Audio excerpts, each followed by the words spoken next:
Hello students, मेरा नाम है फरहान और मैं आप सभी स्टूडेंट्स का वेलकम करता हूं आपके अपने YouTube channel the designers academy पर, जहां हम 3D मॉडलिंग, स्कल्पटिंग और रेंडिंग से रिलेटेड सारी वीडियोस शेयर करते हैं। So let's get started.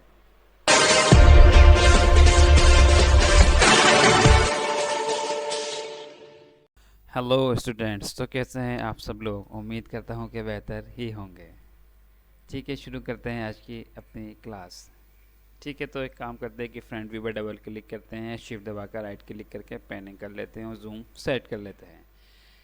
ठीक है, तो हम क्या काम करते हैं कि यहाँ से बना लेते हैं एक आर्क। आर्क को हम बाहर ले आते हैं। ओके, एक हमने ज़ीरो से स्टार्ट कर दी एक आर्क। इस तरीके से कुछ आर्क बनाया, इसको सेलेक्ट करा और हमने साइड में कर दिया। ठीक है, एक कमांड सीख लेते हैं साथ ही में जिसका नाम है मिरर कमांड। ठीक है, तो चलते हैं ट्रांसफॉर्म में। ट्रांसफॉर्म में चलने के बाद हमको एक कमांड मिल जाएगी जिसका नाम है mirror. Select object to mirror select कर लेते हैं, प्रेस एंटर, एंटर कर देते हैं। ये कह रहा है कि start of the mirror plane बता दीजिए, तो हमने कहा 0 0 से स्टार्ट करा, एंटर कर दिया। तो ये देखें, अगर शिफ्ट दबाएंगे तो ये बिल्कुल स्नैप हो जाएगा। तो हमने कहा ठीक है, इतना काफ़ी है। दोनों को सिलेक्ट करा, दोनों के पॉइंट को सिलेक्ट करा और थोड़ा सा हमने इसको पास में ले आए। ओके, एक आर्क और बना लेते हैं रैंडमली। तो फर्स्ट क्लिक, सेकंड क्लिक और इस तरीके से हमने आर्क बना दी। ओके, इसके साथ भी वही काम कर रहा है। ट्रांसफॉर्म में चलते हैं, मिरर में चलते हैं। मिरर में चलने के बाद 0 से हमने इसको स्टार्ट कर दिया। ओके, कुछ इस तरीके से हमने प्रोफाइल बना दी। अब हमें इसको क्लोज करना है, तो उसके लिए हम एक न्यू कमांड सीख लेते हैं जिसका नाम है ब्लेंड कर्व। ब्लेंड का मतलब होता है मिक्स करना, तो हम इन कर्व को मिक्स करना चाहते हैं। ये जो ओपन है, ठीक है, blend curve. Select curve, curve select कर लेते हैं दोनों। ओके, तो ये देखें ऑप्शन आ गया कि आपको ब्लेंडिंग किस तरीके से करनी है। बाई पोजीशन पे अगर टिक कर देंगे तो ये हो जाएगा बिल्कुल फ्लैट।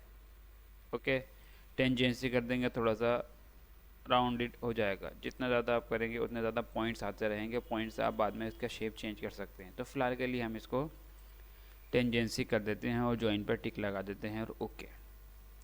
तो ये देखें, ये हमारा ज्वाइन भी हो गया और ये हमारा एक पार्ट हो गया। ठीक है, सेम इसी तरीके से नीचे भी ब्लेंड कर देते हैं। ब्लेंड कर्व, ओके कर देते हैं, ब्लेंड कर्व, ओके कर देते हैं, ओके कर देते हैं। ठीक है, इसको भी ब्लेंड कर देते हैं। ओके, ये देखें हमारी एक 2D तैयार। क्या ये क्लोज्ड है? बिल्कुल क्लोज्ड है, वन कर्व है। ओके, ठीक है, हमने इससे पहले कमांड सीखी थी एक्सट्रूड। ठीक है, एक बार फिर से उसको रिपीट कर देते हैं। इसको क्लोज करते हैं, चलते हैं और एक्सट्रूड कमांड अप्लाई कर देते हैं। ओके, क्या कह रहा है कि, तो हमने कहा एक्सट्रूड तो करना है लेकिन बोथ साइड करना है। तो बोथ साइड अगर आप ऊपर चेक करें तो लिखा है नो, तो हमने इसको कर दिया यस। तो हमें दोनों तरफ ये इसकी थिकनेस चाहिए। तो ये देखें, ये हमने इस तरीके से एक लीफ का शेप बना दिया। ठीक है, कमांड और लगाते हुए चलते हैं इसमें जिसका नाम है फ्लिट और एज। फ्लिट एज का काम होता है ये जो एजेस हैं उसको राउंड कर देना है। ठीक है, चेक कर लेते हैं कि इसके ऊपर अप्लाई हो जाएगी वैल्यू। नहीं, फ्लिट एज। ठीक है, वैल्यू है इसकी 1। तो पहले कम पर चेक कर लेते हैं 0.1 पर। जैसे आप क्लिक करेंगे एक वाइट हैंडल आ जाएगा, वो आपको वैल्यू दिखा देगा। तो ये देखिए बहुत छोटा है, इसका मतलब वैल्यू हम बढ़ा सकते हैं। फ्लिट एज में वैल्यू आप पहले ही सेट करेंगे, बाद में सेट नहीं हो सकती। ठीक है, तो हमने राइट क्लिक करा कमांड पर और इसको हमने कर दिया 0.75। ओके, चेक कर लेते हैं 0.75 पर क्या आ जाएगा। एंटर और एंटर, बिल्कुल आ रहा है। ठीक है, तो हमने टॉप व्यू में चलते हैं। टॉप व्यू में चलने के बाद इसको लगा देते हैं शेडिड मोड में। ठीक है, सेलेक्ट कर लेते हैं सारी की सारी एजेस। ये देखिए एक ही बार में सारी की सारी एजेस सेलेक्ट हो गई। एंटर कर देते हैं। हमें वैल्यू कुछ कम रखनी पड़ेगी, नीचे इतनी कैपेसिटी इसकी है नहीं। ठीक है, कंट्रोल सेट कर लेते हैं। वैल्यू दोबारा से चेक कर लेते हैं 0.5 पर हम इसको सेट कर देते हैं। टॉप व्यू में चलते हैं, इधर भी और उधर भी दोनों तरफ हमने 0.5 की वैल्यू सेट कर दी। ओके और ओके, ये देखें बेहतर, बहुत बेहतर। ठीक है, इसको हम कर लेते हैं थोड़ा सा पीछे की तरफ। इस तरीके से मूव कर दिया हमने। देखें 2D अभी भी मौजूद है। इस 2D को हम कर देते हैं हाइड। ये जो आप देख रहे हैं छोटा सा बल्ब, इसको हम क्लिक कर देते हैं और ये हाइड। ओके, हमने आपको शायद रिकॉर्ड हिस्ट्री पहले ही बता दी, अगर नहीं बताई तो चेक कर लीजिए। हम रिकॉर्ड हिस्ट्री से यूज़ करना चाहते हैं, वैसे हमने पहले ही बता दी है। ठीक है, तो हम कमांड लगाते हैं पॉलर एरे। साथ में रिकॉर्ड हिस्ट्री। ठीक है, अगर आप नीचे चेक करें तो रिकॉर्ड हिस्ट्री हमारी अभी डिसेबल है, तो हमने इसको इनेबल कर दिया। अगर आप नीचे देखते हैं तो ये आ गया है हमारा रिकॉर्ड हिस्ट्री। ओके, इनेबल हो चुका है। ठीक है, चलते हैं पोलर एरे। यहाँ चलते हैं, ये आ गई हमारी polar array. Select object select कर लेते हैं, प्रेस एंटर, एंटर भी कर दिया। सेंटर पूछ रहा है तो सेंटर के लिए हमने 0 टाइप कर दिया। ओके, नंबर ऑफ आइटम्स चाहिए हमको 6। ओके कर देते हैं, ओके कर देते हैं और ओके कर देते हैं। ये देखिए, इस तरीके से हमने कुछ ये बनाया, लेकिन ये बिल्कुल भी ठीक नहीं लग रहा। ठीक है, रिकॉर्ड हिस्ट्री अगर हमारी इनेबल है तो ये बिल्कुल ठीक हो जाएगा। ठीक है, राइट व्यू में चलते हैं, न्यू कमांड लगाते हैं जिसका नाम है बैंड। बैंड का मतलब मोड़ना। ठीक है, स्टार्ट ऑफ द लाइन। जब भी आप बैंड कमांड लगाएं तो हमारी रिकमेंडेशन ये है कि आप पॉइंट्स को डिसेबल कर दीजिए, क्योंकि बैंड में कुछ पॉइंट आगे पीछे हो गए तो बैंड भी आगे पीछे हो जाएगा, मीन्स टेढ़ा हो जाएगा। तो हमने फ़िलहाल के लिए इसको डिसेबल कर दिया। ठीक है, फर्स्ट क्लिक, शिफ्ट दबाया, सेकंड क्लिक और ये देखें बैंड हमने इसको कुछ कर दिया, क्योंकि रिकॉर्ड हिस्ट्री हमने लगाई थी तो एक की नहीं बल्कि सभी पर वो अप्लाई हुई। ये हमारा मेन ऑब्जेक्ट है। अगर इस पर हम कुछ भी चेंज करेंगे वो सभी पर चेंज होगा, मतलब वो इफ़ेक्ट हमें सभी पर दिखाई देगा। ठीक है, तो हमने इसको और बैंड कर दिया इस तरीके से, तो ये देखें।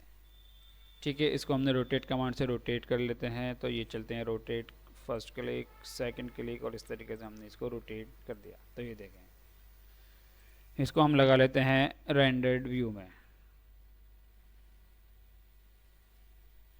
ये देखें, ठीक है, थोड़ा सा बैंड और कर लेते हैं। ठीक है, first click, second click. First click का मतलब है ये लॉक हो जाएगा, उससे आगे मूव नहीं होगा। इतना कुछ बैंड इसको हम कर देख लेते हैं। ठीक है, बैंड करने से प्रोफाइल थोड़ी सी हैवी हो जाती है। आप देख रहे हैं क्रॉस सेक्शन पहले ही बढ़ चुके हैं। अगर आपका सिस्टम अच्छा है तो कोई भी इशू नहीं आएगा। ठीक है, यहाँ से एक बॉल भी ले लेते हैं, तो यहाँ चलते हैं। यहाँ से एक हमने एक स्फेयर ले लिया, first click and second click. Okay, थोड़ा सा सेट कर देते हैं, शिफ्ट दबा देते हैं, इसको थोड़ा सा स्क्वीज़ कर देते हैं, नीचे की तरफ मूव कर देते हैं इस तरीके से। ओके, ठीक है, इन सबको मैं सेलेक्ट कर लेता हूँ और कंट्रोल जी से ग्रुप कर देते हैं। ठीक है, control C control V copy करा और उसी के ऊपर हमने एक ऑब्जेक्ट को पेस्ट कर दिया और इसको हमने थोड़ा सा रोटेट करा मैनुअली इस तरीके से। ओके ओके, शिफ्ट दबाया और थोड़ा सा इसको हमने छोटा कर दिया और थोड़ा सा ऊपर की तरफ मूव कर दिया। आप ये देख रहे हैं कि हम सारे व्यू पोर्ट्स में वर्क कर रहे हैं, तो हमें सारे व्यू पोर्ट में ही वर्क करना होता है जब हम कोई भी ऑब्जेक्ट बनाते हैं। ऐसा नहीं कि हमने पर्टिकुलर व्यू ले लिया उसी के ऊपर हम वर्क करते रहें, ऐसा नहीं है। तो ये देखिए, हमने कुछ इस तरीके से क्रिएट कर दिया। इसको थोड़ा सा ऊपर ले आते हैं क्योंकि ये कुछ नीचे रह गया। ठीक है, इसको कुछ ऊपर कर देते हैं। तो ये देखें, एक हमारा लीफ टाइप कुछ तैयार हो गया है with the help of extrude and band command. Okay, तो आप भी ऐसा कुछ बनाएं और प्रैक्टिस करते रहें।